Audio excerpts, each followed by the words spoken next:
देशात सेमीकंडक्टरचे घटक आणि इलेक्ट्रॉनिक्स सुट्या वस्तूंच्या उत्पादनाला चालना देण्यासाठी इलेक्ट्रॉनिक्स घटक उत्पादन योजनेला केंद्रीय मंत्रिमंडळानं आज मंजुरी दिली. पंतप्रधान नरेंद्र मोदी यांच्या अध्यक्षतेखाली झालेल्या मंत्रिमंडळाच्या बैठकीत या योजनेच्या अंमलबजावणीला 6 वर्षांसाठी 22,919 कोटी रुपयांचं पॅकेज मंजूर करण्यात आल्याची माहिती आणि प्रसारण मंत्री अश्विनी वैष्णव यांनी दिली आहे. या उत्पादनांची एक मजबूत व्यवस्था तयार करून इलेक्ट्रॉनिक्स पुरवठा साखळीत भारताला आत्मनिर्भर करण्याचा हेतू असल्याचं वैष्णव यावेळी म्हणाले.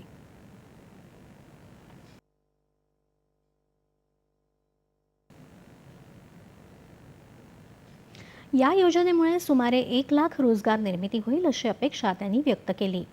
खरीप हंगाम 2025साठी पोषण मूल्य आधारित फॉस्फेट आणि पोटॅश खतांवरच्या अनुदानित दरांनाही मंत्रिमंडळानं मंजुरी दिली आहे. केंद्रीय कर्मचारी आणि निवृत्त वेतनधारकांच्या महागाई भत्त्यात 2% वाढ करण्याच्या निर्णयालाही मंत्रिमंडळानं मंजुरी दिली. ही वाढ 1 जानेवारी 2025 पासून लागू होणार आहे. सुमारे 49 लाख केंद्रीय कर्मचाऱ्यांना तर 66 लाखांहून अधिक निवृत्तीधारकांना या निर्णयाचा लाभ होणार आहे.